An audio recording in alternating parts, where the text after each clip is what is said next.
¿Qué tal? ¿Cómo estáis? Durante décadas hemos creído que España se mantuvo al margen durante la Segunda Guerra Mundial, pero mientras Europa se desangraba, nuestro país se convirtió en una pieza de enorme valor militar para ambos bandos. Su posición geográfica, el control del estrecho y la proyección sobre el Atlántico hicieron de la península un territorio observado por Hitler, vigilado por Churchill y negociado por Franco. Un espacio en el que se cruzaron operaciones alemanas, británicas y norteamericanas, planes de sabotaje, redes clandestinas y proyectos de invasión que estuvieron sobre la mesa, aunque nunca llegaron a ejecutarse. El historiador Luis Zorrillo tiene contabilizados hasta 42 proyectos de invasión en España entre 1940 y 1943. Lo que encontré en la documentación son 42 operaciones desde el año 40 hasta el año 42, principios del año 43, en el marco de la Operación Antorcha, lo que indica sin duda que estos planes de contingencia estaban muy desarrollados y desde luego sin duda remarcan la importancia geoestratégica que tenía para los aliados España y la península.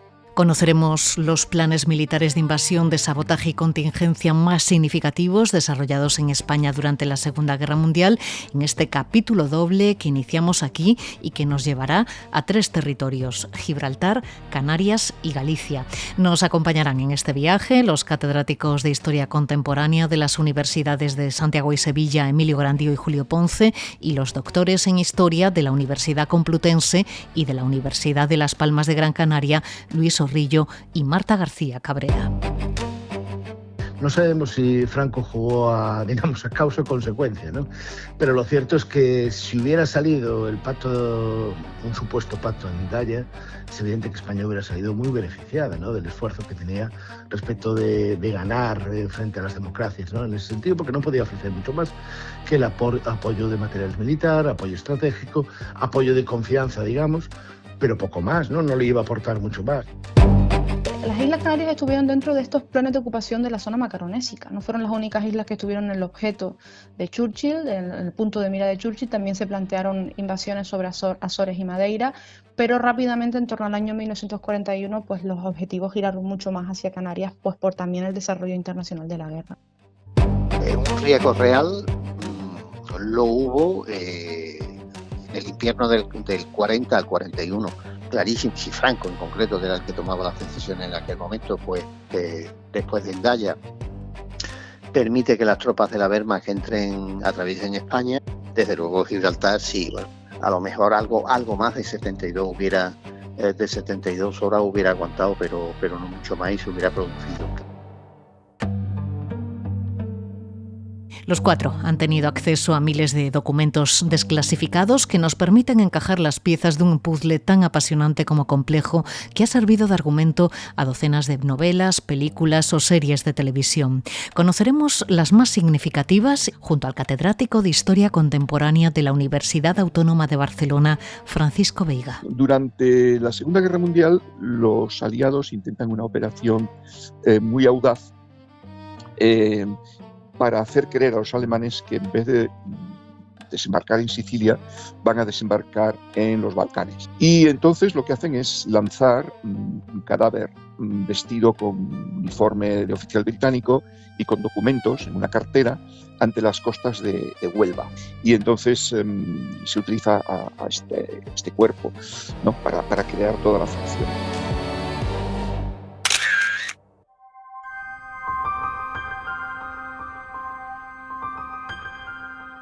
22 de junio de 1940. Después de 6 semanas de campaña militar, Francia cae ante los nazis y con ella lo hace todo el frente occidental. Tras la rendición de París y las invasiones de Bélgica, Países Bajos y Luxemburgo, Gran Bretaña queda sitiada. El nuevo primer ministro británico, Winston Churchill, que llevaba apenas 6 semanas en el poder, sabía que el Reino Unido no podía enfrentarse a Alemania echando mano solo de los medios militares convencionales y convierte los servicios de inteligencia, el espionaje y las operaciones encubiertas en una herramienta fundamental para intentar debilitar al enemigo. Tras la creación del PSOE británico y el refuerzo del MI6, Churchill desarrolla en España una extensa red de agentes diplomáticos e informadores para vigilar la política del régimen de Franco, evaluar la posible entrada de España en la guerra y proteger de paso Gibraltar. Con el cambio de Churchill, pues es evidente que hay que reconstruir todo, y se reconstruye a partir de los elementos del Estado, de las familias, de los primero por ahí, ¿no? Es decir, consulados, personal de embajada, personas muy vinculadas con la monarquía británica, y empieza por ahí, ¿no?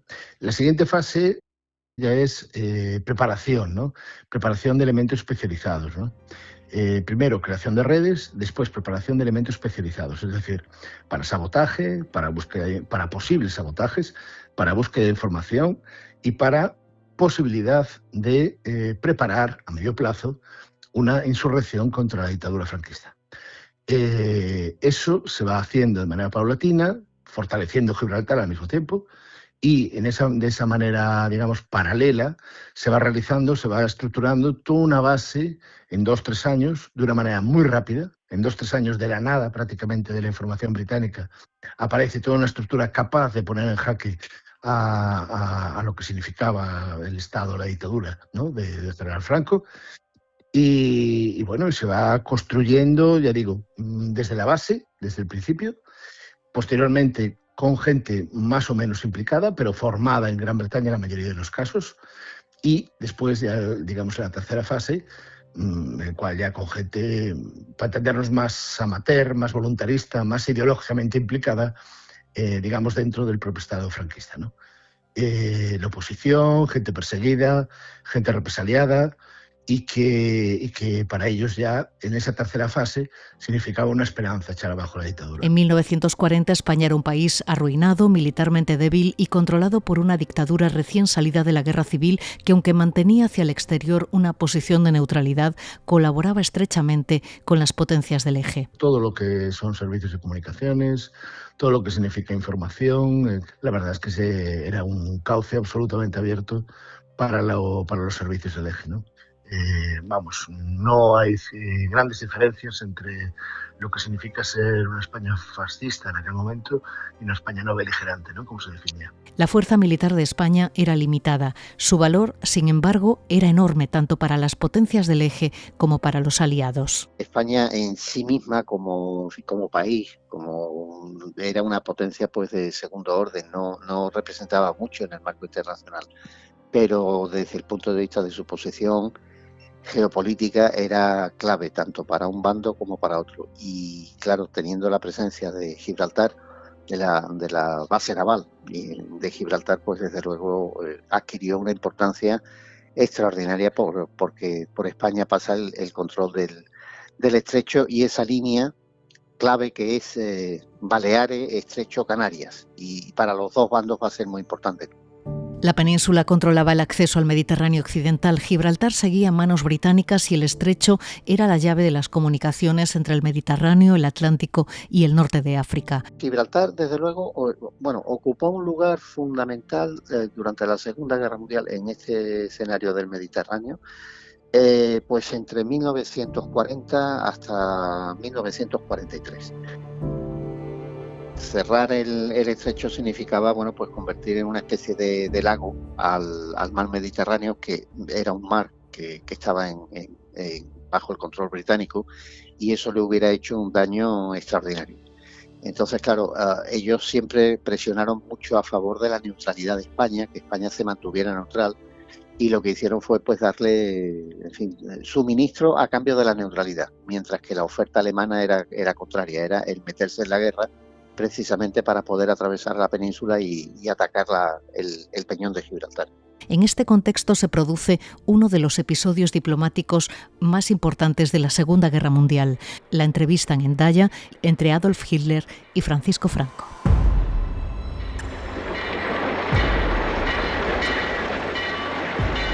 ...23 de octubre de 1940... En una pequeña estación fronteriza entre Francia y España se encuentran Hitler y Franco. El Tercer Reich vive el momento de mayor expansión. Francia ha sido derrotada, Gran Bretaña resiste y Alemania quiere tomar Gibraltar para garantizar el control del Mediterráneo y cerrarle el paso a los británicos. Para ello precisa que España entre en guerra, pero el dictador pone sus cartas encima de la mesa. Exige Gibraltar, las colonias de África, incluido el Marruecos francés, y grandes suministros de combustible, alimentos y armamento, además de garantías económicas para sostener el país después de 3 años de guerra. La situación económica de España después de la Guerra Civil, como sabemos todos, no era la apropiada para participar en la Segunda Guerra Mundial. Pero a pesar de ello, no hay que olvidar que España tenía una situación geoestratégica fundamental. Los puertos españoles, tanto en la península como en el protectorado de Marruecos, son esenciales, en primer lugar, para Gran Bretaña, que como isla necesita dominar las rutas de abastecimiento desde el mar Mediterráneo hasta el océano Atlántico, y claramente el eje quería apropiarse de estas rutas para aislar a Gran Bretaña. Entonces, claramente Gran Bretaña va a preparar planes de contingencia para reducir la influencia de Alemania tanto en la península como en el protectorado español de Marruecos, una influencia que no podemos olvidar viene desde la Primera Guerra Mundial. En este sentido, Gran Bretaña sabe perfectamente que Franco no se encuentra en condiciones de intervenir en el conflicto, pero duda de su posición. ¿Por qué? Porque sabe perfectamente que Franco ambiciona Marruecos, conseguir un imperio en Marruecos, Gibraltar, y por ello firma ese pacto anti-Comintern en marzo de 1939 que le acerca al eje. Nosotros no teníamos capacidad siquiera para tener unos territorios tan amplios en África. Eso a mí me suena más a una excusa, a pedir por pedir, a cambiar un poco la conversación para deshacerse del asunto. Es decir, yo creo que no se llegó a tener nunca nada de claro por Franco y también por una parte del gobierno el que nos involucráramos en la guerra al lado de los alemanes. De hecho, cuando vuelve Franco de Hendaya, encarga un informe al ministro de Marina, a Salvador Moreno, sobre, si hay que entrar en guerra o no hay que entrar en guerra. Ese informe no lo hace Salvador Moreno, sino que se lo encarga a un entonces, yo creo que era capitán de la Armada, que era un joven Luis Carrero Blanco.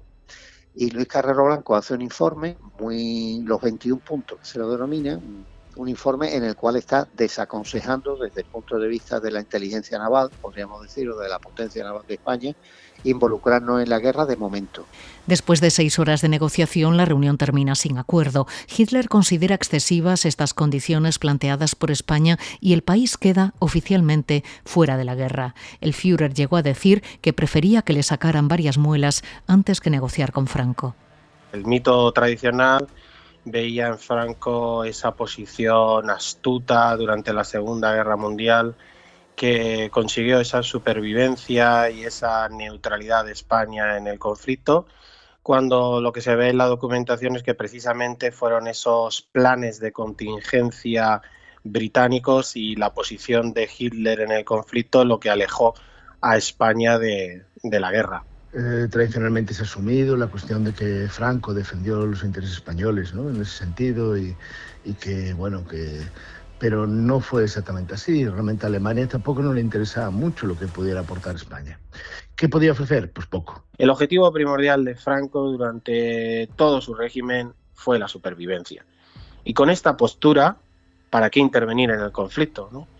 Si consigo acuerdos de materias primas, que era lo que necesitaba España, simplemente manteniéndome en la neutralidad, ¿para qué intervenir?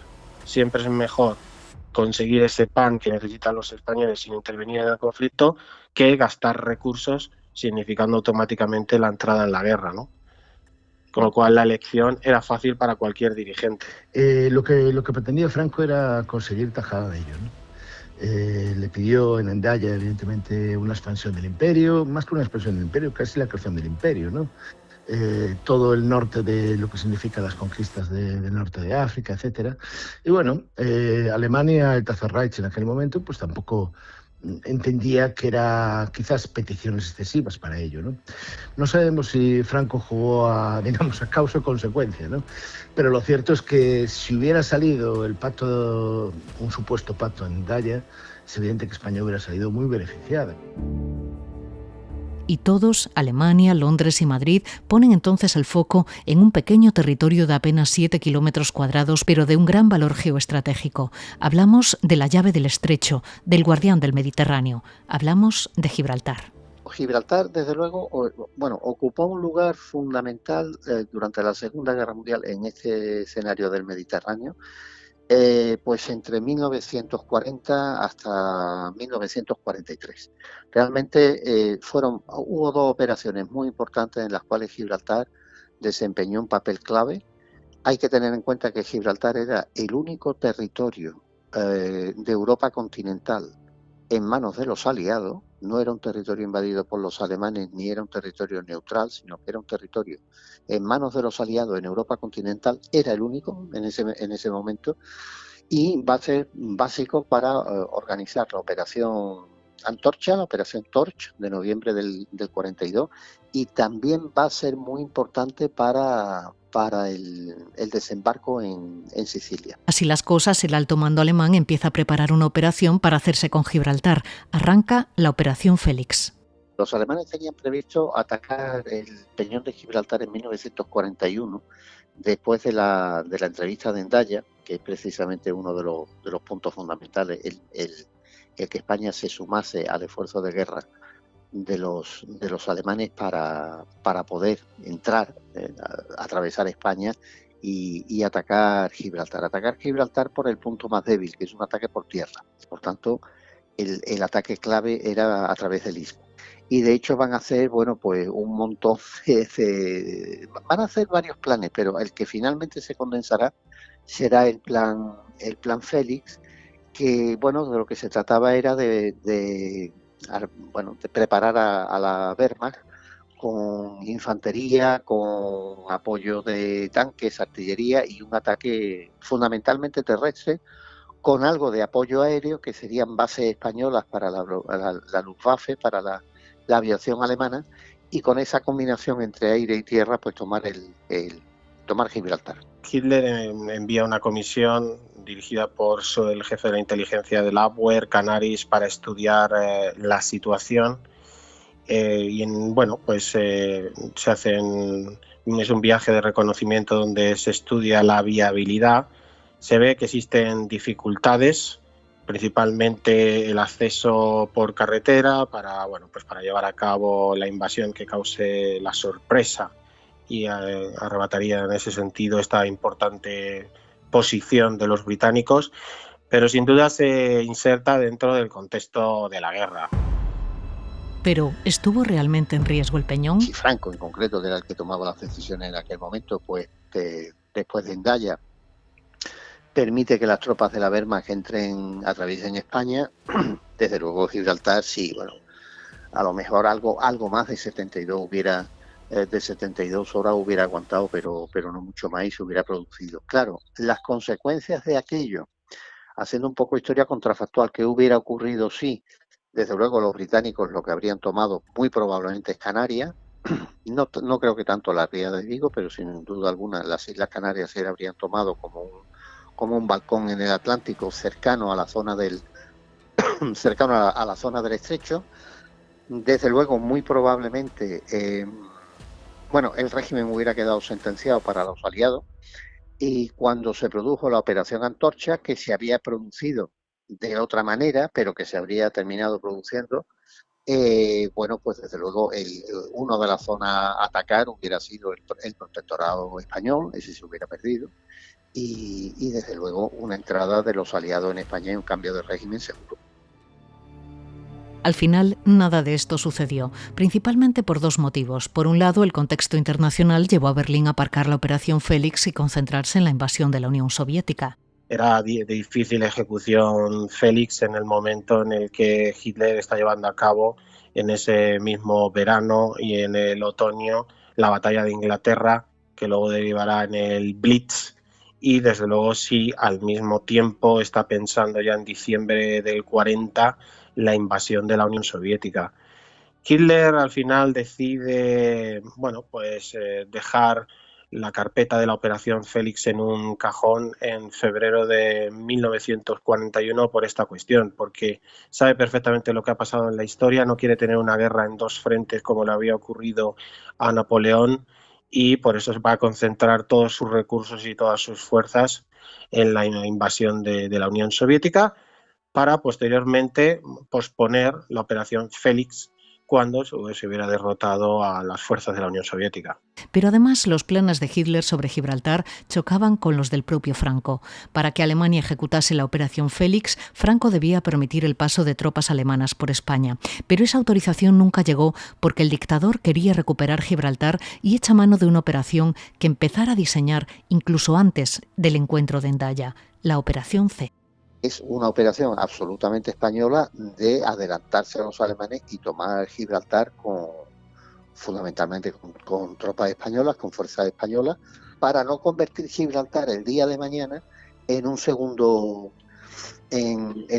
Gibraltar que no está en manos españolas, y en este caso en lo que estaría es en manos alemanas. Ante el temor a que se produjese una invasión británica en el Peñón, Francisco Franco ordena blindar el estrecho construyendo una inmensa red de artillería que convirtió el litoral andaluz en una fortaleza inexpugnable. Más de 200 piezas de artillería fueron estratégicamente distribuidas en baterías costeras desde Conil hasta Estepona, apuntando directamente tanto a las aguas del estrecho como a la propia base militar británica. Lo que va a hacer es artillar el estrecho de manera defensiva, desde Huelva pues prácticamente hasta la provincia de Málaga, para defender España de un eventual ataque aliado y sobre todo de una salida de tropas británicas desde Gibraltar. Pero además el dictador instaló en el campo de Gibraltar la llamada Muralla del Estrecho, medio millar de búnkeres situados en primera línea de defensa y que fueron construidos por 15.000 presos republicanos que formaban parte de los batallones de trabajadores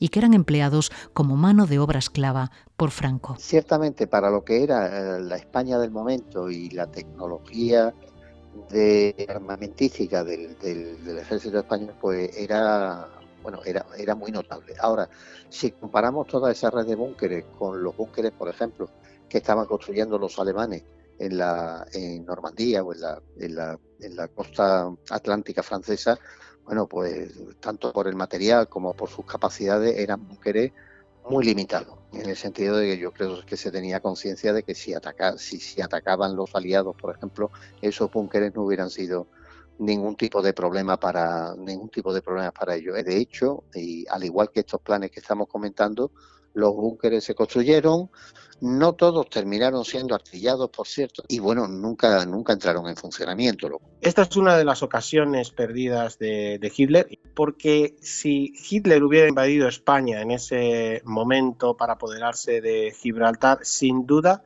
que hubiera comprometido mucho la posición de los británicos en el Mediterráneo, en el norte de África y por supuesto en Oriente Medio.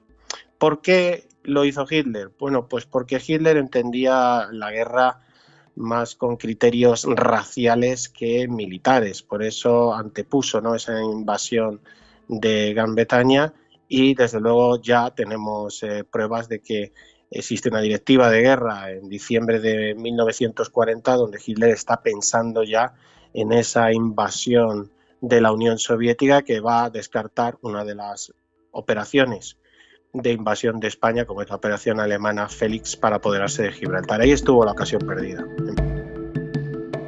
Ante la amenaza española y alemana, Gran Bretaña estructura su respuesta a través de planes de contingencia militar y una compleja red de sobornos con la que comprar las voluntades de generales afines a Franco. El objetivo era disuadirlos de sus planes y garantizar así la neutralidad española. Tienen conocimiento los británicos del plan de sobornos alemán a través del general Jauwe, que tenía unas cifras importantes. Estamos hablando de 20 millones de libras. El plan de sobornos británico es más limitado, estamos hablando de unos 14 millones de libras, y es limitado también porque, claro, el círculo de Franco, esos militares, tenemos documentación de que existían, ¿no?, generales que recibían sobornos de ambos bandos, con lo cual, claro, ¿Por qué Franco se mantiene neutral? Porque a ese círculo de poder le interesaba la neutralidad por los dos bandos, tanto por Hitler, que no quería una guerra en dos frentes, y por los británicos, que en el 40 no están preparados, desde luego, para tener una guerra a gran escala, ¿no? En el continente bastante tienen con defenderse ellos mismos. Esto es lo que mantiene la supervivencia del régimen franquista. En paralelo, Londres comienza a preparar la operación Golden Eye, destinada a proteger la Roca y asegurar las comunicaciones ante una posible ocupación alemana. Permaneció activa hasta 1942 y en ella participó el creador de James Bond, el también espía Ian Fleming.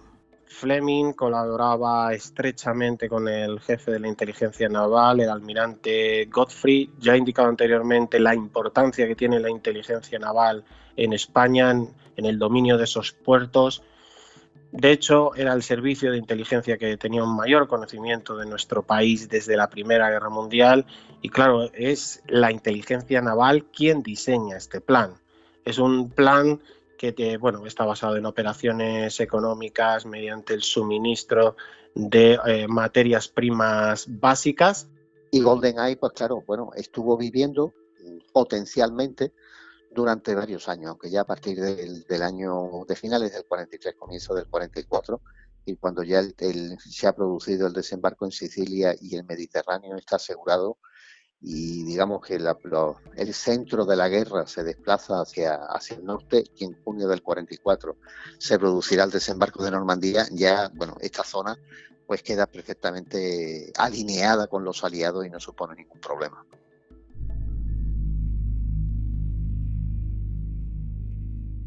A finales de 1941 se disparan las alarmas. El temor a caer en manos de Alemania era real. Los británicos estaban, la verdad, en una posición muy desesperada antes de la entrada de los Estados Unidos. Antes de la entrada de los Estados Unidos ellos sabían que, si los alemanes atacaban Gibraltar por tierra, eso iba a ser una cuestión de 48, 72 horas e iban a perder el peñón. Y entonces inventaron planes alternativos. Necesitaban ver sin ser vistos, y el MI6 y el ejército británico comienzan a desarrollar uno de los planes más extraordinarios de todos los diseñados durante la Segunda Guerra Mundial: la construcción de un búnker secreto en el corazón de la Roca, donde encerrarían durante varios meses a 6 de sus hombres. Se encargarían de comunicar a los aliados los movimientos marítimos del eje en caso de que el territorio cayese en manos enemigas. Es la llamada Operación Tracer. En la eventualidad de que efectivamente podemos perder Gibraltar, pues vamos a meter un reducido grupo de soldados dentro con víveres, con alimentos, incluso con un hospital de campaña, para que puedan vivir en la Roca pues durante estaban pensados incluso hasta 3 años que podían estar esos soldados ahí transmitiendo información y controlando el estrecho, que durante mucho tiempo se pensó que era un mito, hasta que hace unos años un grupo de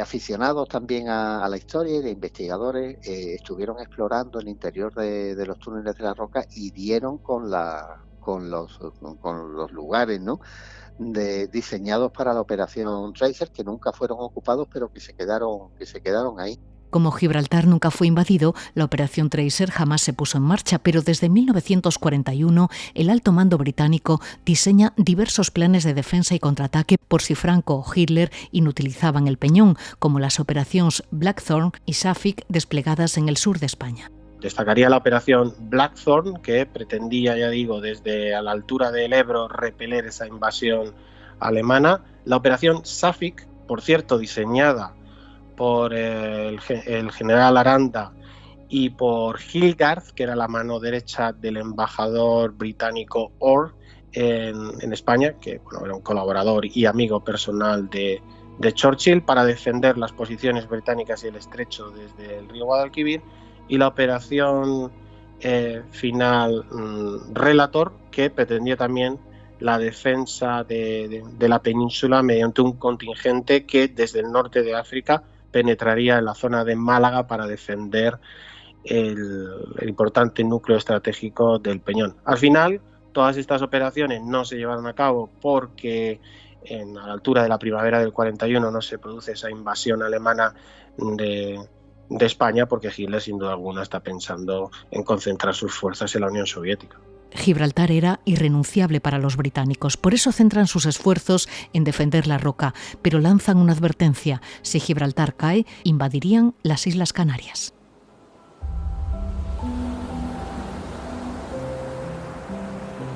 Situadas en medio de las rutas marítimas del Atlántico Oriental y muy cerca de la costa africana, las islas eran un territorio muy codiciado tanto para las potencias del eje como para los aliados. Podían servir como refugio, como base de apoyo, como plataforma de vigilancia o como punto de abastecimiento en el medio del Atlántico. Sí, podríamos decir que casi todas las potencias tenían como sus ojos echados sobre las islas, ¿no? Depositaban todo su interés, pues doble motivo, principalmente Alemania, porque intentaba o pretendía utilizarlas, y de hecho lo realizó así, como una base naval alternativa en medio del Atlántico. Siempre me gusta decir que como una especie de gasolineras flotantes. Y por otro lado tenemos especialmente Reino Unido, que también la concebía como una alternativa, en este caso potencial, pero también más real que nunca, que era una alternativa a la posible pérdida de Gibraltar, de ahí la posibilidad de ocuparla. También Alemania tenía el foco en Canarias. En 1940 Hitler solicitó formalmente a Franco la cesión de bases aeronavales en el archipiélago para desplegar en el Atlántico sus submarinos y aviones de largo alcance. Consciente de que esta cesión provocaría una respuesta de Londres, el dictador rechazó la petición, pero permitió que los submarinos nazis repostaran de forma clandestina en los puertos canarios. Sí, más que un plan de invasión, habían, planes de ocupación rápida, pero sobre todo solicitudes alemanas de cesión de alguna de las islas. Estamos principalmente hablando de la isla de Gran Canaria por su utilidad estratégica y geoestratégica. Esto es en torno al comienzo de la guerra, pero más especialmente en torno a los meses de verano de 1940. Evidentemente, una solicitud de cesión por parte del gobierno de Franco fue rechazada de forma evidente, y lo que hace en este caso el Tercer Reich, pues es plantear: si no puedo invadir ni ocupar, pues lo que tenemos que hacer es reforzar las defensas de las islas, y ahí toda una pequeña colaboración hispano-alemana para reforzar las estructuras defensivas de las costas de la isla. Y la segunda opción, aparte del reforzamiento de las defensas, es al mismo tiempo, pues te voy a usar. Y el uso de las islas, pues Canarias como convertida en una pieza esencial, igual que en otros emplazamientos de la península, como el norte, Galicia, etcétera, dentro de lo que es la guerra submarina alemana, ¿no? Para asegurar la ruta atlántica y garantizar el control del archipiélago, Londres perfila también sus propios planes de ocupación. Llegó a haber hasta 5 durante la Segunda Guerra Mundial.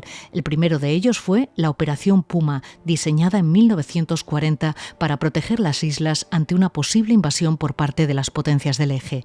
A ella siguió un año después la Operación Pilgrim. Lo curioso de esto es que Inglaterra no solo planifica un plan de ocupación, sino que hay en torno a más de 5 planes de ocupación que van básicamente girando en torno a la misma idea, pero modificando sus nombres de cobertura a medida que los contingentes preparatorios, los planes iban evolucionando, adquiriendo características diferentes, y sobre todo para darle una mayor protección, ¿no? a la supervivencia de estos planes. Digamos que se comienza la planificación por parte de Inglaterra, pues dotando de estos planes de invasión al archipiélago canario de un interés, pues de convertirlos en una alternativa, como digo, a la posible pérdida de Gibraltar, además anticipándose, ¿no? a lo que es ese posible uso y llegada de alemanes al archipiélago para a explotarlas de la misma forma.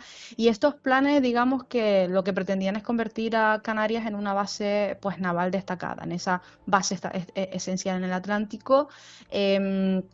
Y realmente comenzaron los planes pues desde la primavera, desde 1941, con planes como la Operación Chutney o Operación Puma, que básicamente ya planteaban desde un inicio la ocupación principalmente de la isla de Gran Canaria, por 2 motivos, pues principalmente por la existencia de 2 aeródromos y del importante puerto estratégico que estaba el Muelle de la Luz, y sobre todo también pues por la posición geográfica que estaba localizada mucho más cercana también a emplazamientos africanos, y también por la posibilidad de que estas islas estuvieran menos defendidas también que otras islas del archipiélago. Estos planes pretendían básicamente unos desembarcos costeros en la zona costera de la parte oriental de la isla, la zona de la costa de Telde, ocupando el importante aeródromo de Gando, y desde las zonas interiores avanzar hacia el Muelle de la Luz para ocuparlo, ¿no? Estos planes luego fueron evolucionando, y tenemos pues como Chutney y Puma van evolucionando a otra operación, que es la operación Pilgrim, la más conocida, la más potente, digamos que es el plan en donde ya estaba casi todo el desarrollo mucho más avanzado, con un contingente militar mucho más amplio y con unos preparativos mucho más desarrollados, que es la operación Pilgrim o Peregrino, más en torno al verano, incluso teniendo los contingentes militares, como digo, preparados para ya entrenados y preparados para intervenir, con una fecha incluso de posible intervención en las islas que sería en el mes de agosto de 1941, ¿no? Con el tiempo, los planes de invasión de los aliados en Canarias se van ampliando. Tenerife, Fuerteventura, pero sobre todo Gran Canaria, se convierten en puntos estratégicos en caso de que Gibraltar dejase de ser territorio seguro. Así figura en la operación Pilgrim diseñada en el año 41. Los planes básicamente de este tipo de operaciones eran desembarcos primeros costeros, como digo, por la zona del este de la isla, acompañados de mediaciones de ataques aéreos que, pues, si tuviesen algún tipo de resistencia militar y local, pues tuvieran la posibilidad de ganar el terreno de forma rápida. Y como digo, un avance interior hasta el Muelle de la Luz, que era como su principal objetivo. No se descartaban ocupaciones posteriores de otras islas como Tenerife y Fuerteventura, pero como digo, siempre el principal objetivo era Gran Canaria. Y las Islas Canarias estuvieron dentro de estos planes de ocupación de la zona macaronésica. No fueron las únicas islas que estuvieron en el objeto de Churchill, en el punto de mira de Churchill. También se plantearon invasiones sobre Azores y Madeira, pero rápidamente, en torno al año 1941, pues los objetivos giraron mucho más hacia Canarias, pues por también el desarrollo internacional de la guerra, ¿no? En paralelo, los aliados diseñan numerosos planes de sabotaje para intentar entorpecer el avance alemán y cortar sus puntos de abastecimiento en España. En Canarias, uno de los más destacados fue la Operación Warden, un plan secreto británico diseñado en 1941 para sabotear los buques alemanes e italianos fondeados en el Puerto de la Luz. Comandos británicos debían infiltrarse de noche y colocar cargas explosivas en los cascos de los mercantes para hundirlos o inutilizarlos y cortar así el apoyo logístico del eje en el Atlántico. Sí, yo siempre digo que es casi como una película de James Bond. Bueno, de hecho, Ian Fleming participa indirectamente en alguna de las supervisiones de este tipo de planes en estos momentos. La Operación Warden también forma parte de estos planes militares, pero mucho más vinculado a lo que es la información y a los servicios de inteligencia, porque es un plan de sabotaje. Lo que estaba sucediendo en las islas es que se estaban llevando a cabo abastecimiento de submarinos en el Puerto de la Luz, en Gran Canaria, por parte de Alemania, y lo que quería hacer Inglaterra era frenar, ¿no?, estos abastecimientos, porque al final Canarias se ocupaba se convertía en una gasolinera flotante, ¿no? Inglaterra lo que diseña es un plan de sabotaje: vamos a destruir y explotar esos buques que están suministrando petróleo a los submarinos, y el plan era como una película de Hollywood. Tenían que venir unos agentes polacos muy entrenados, ellos denominaban como agentes sanguinarios, tenían que desembarcar en un barco que tenía que llegar al Puerto de la Luz de forma clandestina, hacer actividades de buzos y colocar bombas lapas en todos los buques alemanes anclados en el Puerto de la Luz, hacerlos detonar, secuestrar otro buque y huir inmediatamente para que no se relacionara la autoría con un plan de sabotaje. Evidentemente, aunque no se ejecuta por el peligro que esto podía tener por la neutralidad de España, era una de las primeras operaciones de sabotaje diseñadas para todo el territorio español. Imagínate lo que hubiera implicado, ¿no?, detonar casi 5 buques en un contexto de neutralidad, aunque fuera al menos en teoría, ¿no? Finalmente, este plan tampoco se llevó a cabo. El gobierno británico canceló la operación por miedo a provocar la entrada de España en la guerra junto a Alemania y apostó por la vía diplomática. Todas estas operaciones, tanto las operaciones de invasión, de ocupación, como las operaciones de sabotaje, fueron pospuestas y en muchas ocasiones colocadas en un plan de reserva, que es lo que se suele denominar. No son canceladas, todas ellas están preparadas, incluso las operaciones de invasión.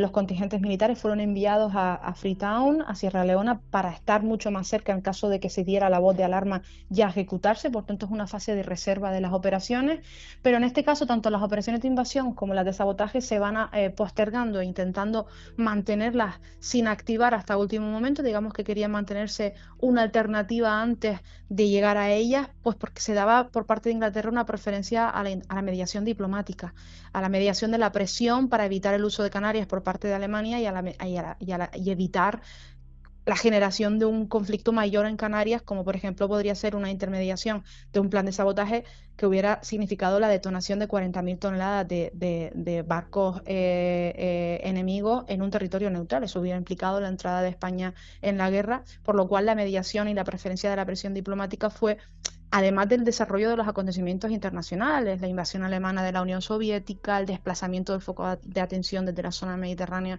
hasta el frente oriental, donde ya España no peligraba tanto, pues progresivamente se fueron, pues, como digo, poniendo en reserva estos planes.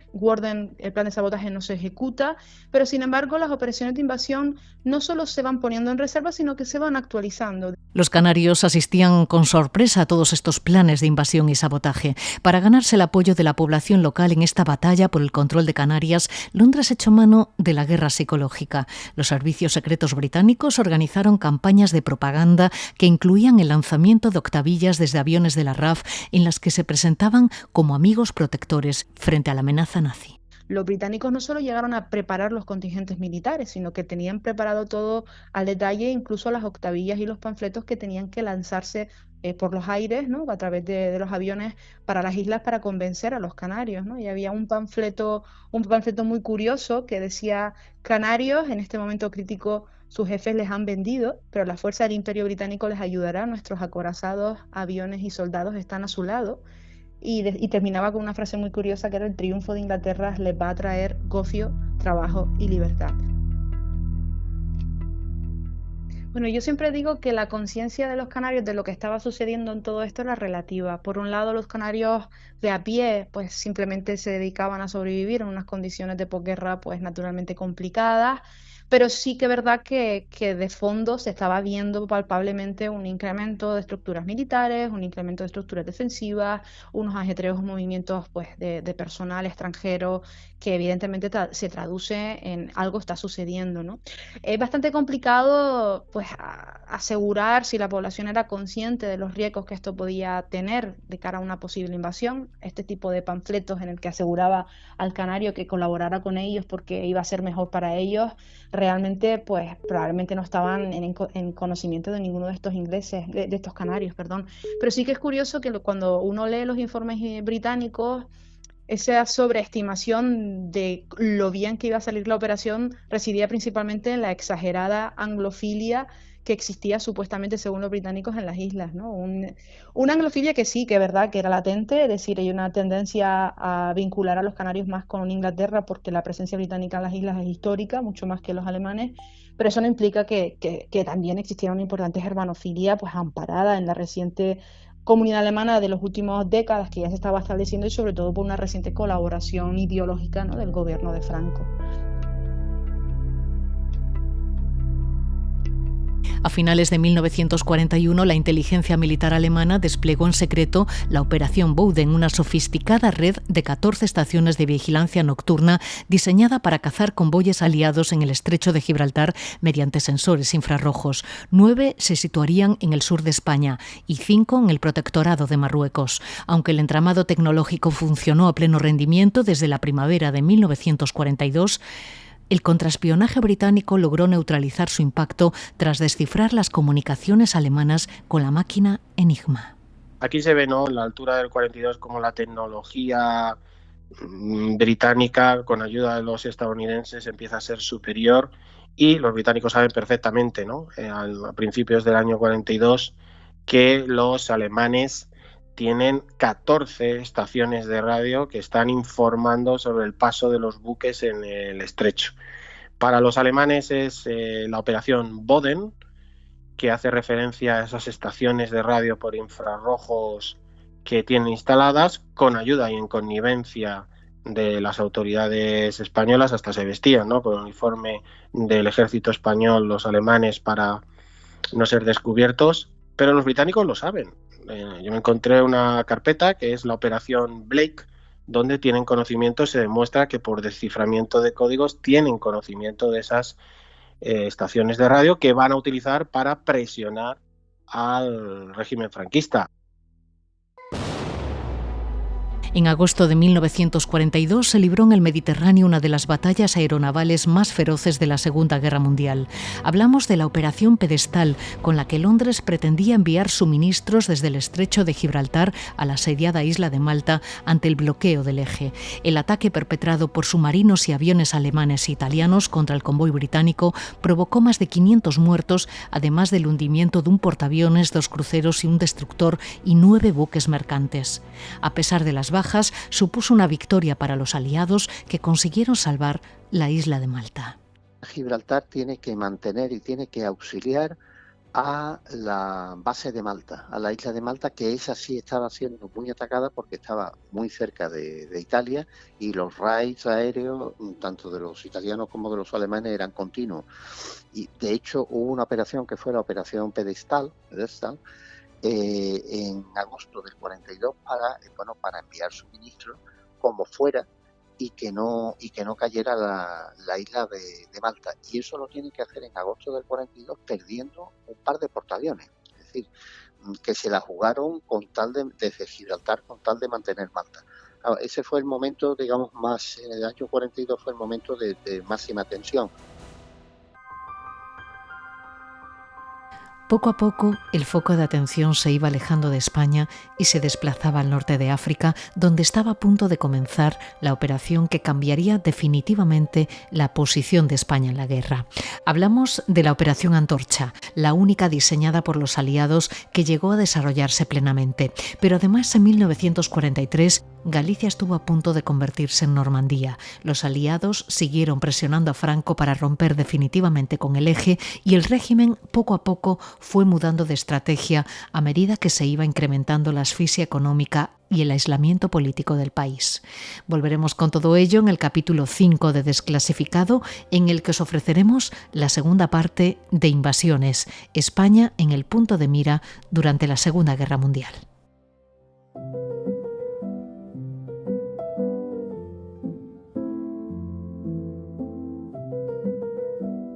Más allá de la realidad, con Francisco Veiga. Y en este capítulo, en el que estamos repasando los 1001 planes diseñados por los aliados y por las potencias del eje para invadir territorio español en la Segunda Guerra Mundial, nos preguntamos si alguna de estas operaciones ha sido llevada a la ficción en alguna serie, alguna novela o alguna película. Recibimos a Francisco Veiga, catedrático de Historia Contemporánea de la Universidad Autónoma de Barcelona. ¿Qué tal, Francisco? ¿Cómo estás? ¿Qué tal? Buenas tardes. Bueno, es todo un reto el que te he planteado, pero no sé qué material has encontrado. Sí, ha sido un poco una investigación rápida de verano, tirando de aquí y de allá, y ha sido bastante simpática porque empecé pensando que había muy poca cosa y al final había, sí ¿no? Que ha ido, sí que hay.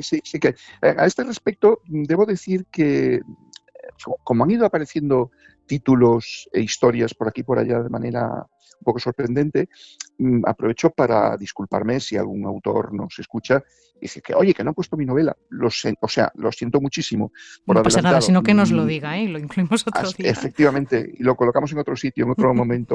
Sí. Ha sido completamente involuntario, es decir, sí. He intentado copar todo lo máximo de lo que creo que existe. Estoy si segurísima. Alguien se ha quedado fuera, en fin, ha sido involuntario. Dicho esto, ¿con qué empezamos? ¿Con las novelas clásicas? ¿Por dónde te parece que empecemos? Vamos a empezar con la narrativa un poco que podríamos denominar narrativa un poco porque hay película y novela.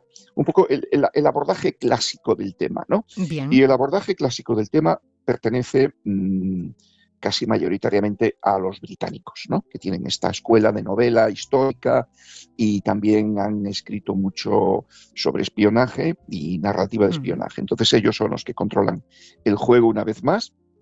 No conozco ninguna novela de ningún alemán, italiano, francés sobre espías en España en la Segunda Guerra Mundial. Entonces los británicos tienen algunas obras que son ya muy clásicas. Una película que se estrenó en el año 56, se titulaba El hombre que nunca existió y que recientemente ha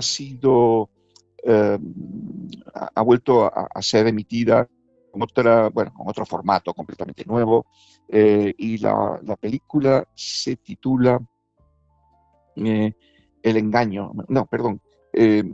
Operación Carne Picada. El arma del engaño. Bueno, el tema es el siguiente. Durante la Segunda Guerra Mundial, los aliados intentan una operación muy audaz eh, para hacer creer a los alemanes que en vez de desembarcar en Sicilia, van a desembarcar en los Balcanes, en Grecia. Y entonces lo que hacen es lanzar un cadáver desde un avión o desde un barco, no recuerdo, lanzar un cadáver vestido con uniforme de oficial británico y con documentos en una cartera ante las costas de Huelva. Entonces los pescadores encuentran enseguida el cadáver, lo llevan a la policía española y la policía española lo pasa a los alemanes. Entonces los alemanes encuentran una cartera con falsa documentación. Y esto está muy trabajado, está muy detalladamente trabajado. Hay incluso fotografías de la supuesta novia del cadáver, que el cadáver no pertenece a ningún oficial, es sencillamente un mendigo que había muerto, que no se le conocía familia, había muerto en Londres, en la calle, y entonces se utiliza a este cuerpo, ¿no? para crear toda la ficción. Entonces, la película del año 56 es una película para explicar un poquito que la inteligencia británica no está tan mal. Es el año 56, es la época de la pifia británica en Suez, empiezan a tener problemas con los soviéticos, y entonces, bueno... Y había que justificar un poco la posición, ¿no? Empiezan a sacar, ya hablaremos de esto, podemos empezar a hablar un poquito hace tiempo, es cuando se empieza a hablar de digamos, lustrar, ¿no? el escudo de la inteligencia británica. Y después la película reciente, la del año 2021, esta se puede todavía ver en Netflix, creo, es una película de la serie esta de cine patriótico británico post-Brexit, en la cual pues también se reivindica lo mismo, ¿no? La inteligencia británica, su ingenio, etcétera, etcétera. Como dato anecdótico, en la operación esta, que es totalmente verídica, participa un oficial de inteligencia de la época que es Ian Fleming, que después creará el personaje de James Bond. Es el típico argumento británico, el gran tema de la bala de plata, ¿no? Es decir, la operación que consigue cambiar la historia a partir de una acción muy arriesgada, ¿no? Esto en realidad no es tan así, porque toda esta operación se enmarcaba en un gran operativo que se llamaba Operación Barclay, con despliegue falso de tropas por el norte de África, actividad guerrillera en Grecia y después, efectivamente, la Operación Carne Picada en Huelva. Pero, bueno, es esta capacidad que tienen los británicos de vender sus productos narrativos, ¿no?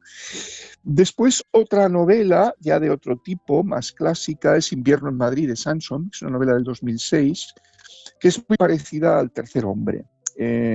Un profesor, no recuerdo ahora muy bien qué es, británico, novelista, lo reclutan para que vuelva a España, porque un amigo suyo, resulta que un amigo suyo británico, tiene tratos con los franquistas, y entonces interesa ver hasta qué punto Franco va a entrar en la Segunda Guerra Mundial o no.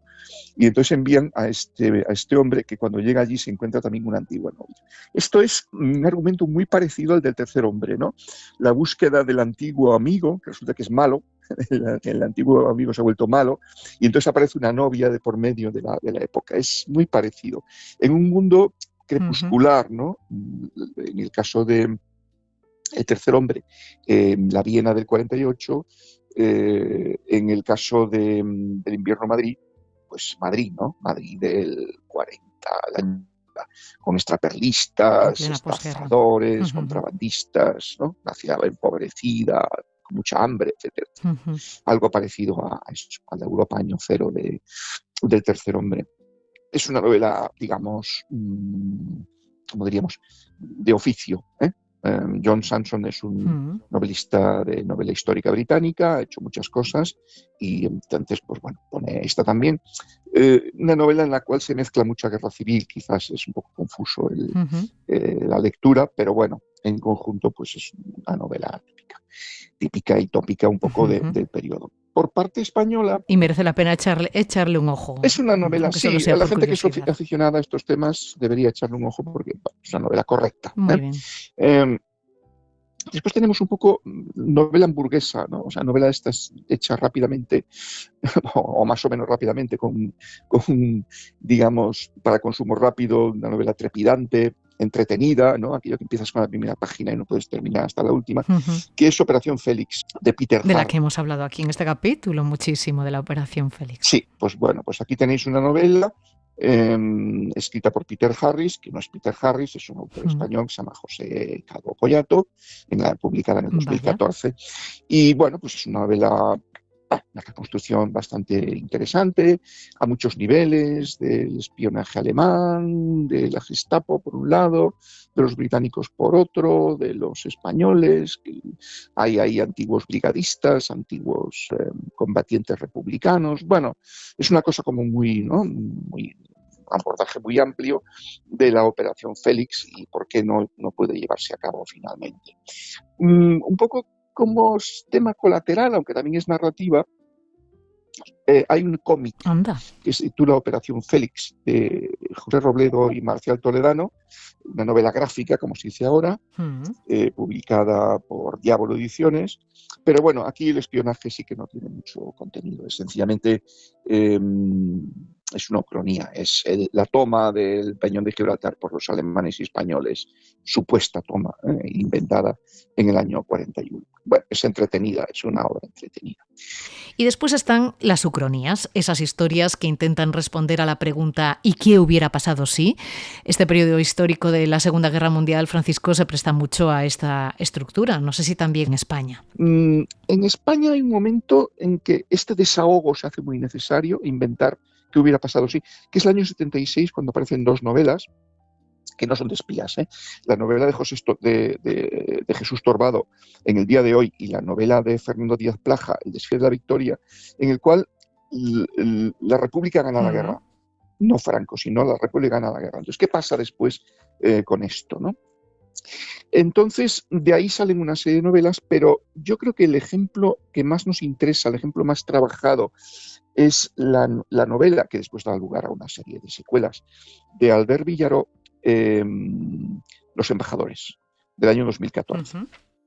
Bueno, esta novela es muy original y está muy bien trabajada, está muy bien escrita, muy bien trabajada, y se hace bastante creíble teniendo en cuenta que es una ucronía de tomo y lomo, porque la novela parte de que en el año 34 Cataluña se hace independiente, la revolución del 34 triunfa, gana la partida Companys, ¿no? Bueno, es un verdadero sueño húmedo por aquí, y entonces a partir de ahí después Cataluña ya independiente es invadida por los alemanes y tal, pero la novela arranca del año 49 y a partir de ese momento explica hacia atrás lo que ha ido pasando, ¿no?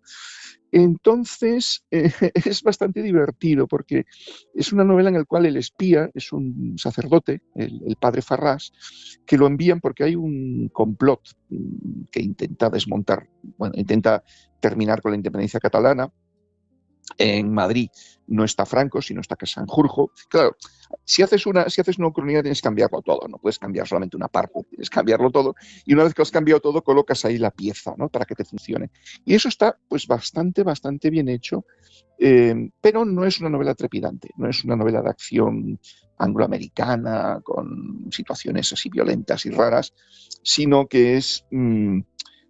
hay mucha consideración diplomática, la verdadera inteligencia, inteligencia dentro de la diplomacia, explicaciones no pesadas sobre cómo ha evolucionado toda la disposición estratégica de Europa, etcétera, etcétera. Y articulada sobre lo que pudo haber sido. Sobre lo que pudo haber sido, sí. Todo, bueno, a ver, debe decirse que esto es un poco hijos, este tipo de novelas, de la novela esta de Robert Harris, Patria, del año 92, en el cual se presenta una Europa en la cual los alemanes han ganado la Segunda Guerra Mundial, y entonces Hitler muere en el año 64, no sé cuándo, y entonces todo cambia, ¿no? Recordás que hay una serie, incluso en Netflix, todavía está vigente, que se llama El hombre de la torre, ¿no? También lo mismo, unos Estados Unidos también nazis. Divididos en varias partes, ¿no? Sí. Sí, una parte japonesa y una parte alemana. Bueno, estas ucronías así de que hubiera pasado si hubiera ganado nosotros. Bueno, y esto es lo que ha dado de sí. Pues menos mal que había poca cosa, Francisco. Había poca cosa y se me fue de las manos. Sí. Y me pasé 3 días con este tema porque se me fue de las manos completamente. Ahora, hay que reconocer que es muy divertido. Es muy divertido. Bueno, pues nos quedamos con todas estas propuestas hasta el próximo día, si te parece. Me parece formidable. Pues muchísimas gracias, un abrazo. A ti, hasta pronto. Pues así, situándonos más allá de la realidad, ponemos punto y final a la primera parte de este capítulo doble centrado en la actividad desarrollada por los servicios secretos del Eje y de los aliados en España durante la Segunda Guerra Mundial. Muchas gracias a Emilio Grantillo, a Julio Ponce, Marta García Cabrera y Luis Zorrillo por acompañarnos en este episodio. Volveremos con todos vosotros en el próximo, porque si en esta primera parte hemos visto cómo Alemania ha sido la que llevó la iniciativa, en la segunda parte veremos cómo se produce un cambio de orientación y serán los aliados los que encabecen la ofensiva. Yo creo que el 43 fue el momento más crudo, ¿no? Fue el momento de mayor peligro para la dirección de Franco de la dictadura. Ya después del desembarco aliados en el norte de África hay una nueva preocupación y es, bueno, ahora que estamos en el continente africano, Alemania puede responder sobre Gibraltar otra vez, de nuevo el foco se revierte sobre las Islas Canarias. Hay un Franco que tiene una cara hacia el interior, hacia España, pero hay otro Franco que tiene una cara hacia el exterior y que ve muy bien por dónde va a leer muy bien por dónde va el mundo. Franco recibe una oferta por parte de los aliados que, si no interviene en la operación Antorchas, iba a suponer la supervivencia de su régimen. Os lo contaremos aquí, en el episodio 5 de Desclasificado. Hasta pronto. Desclasificado, un podcast de la Red Española de Estudios Históricos de Inteligencia, con Nuria López.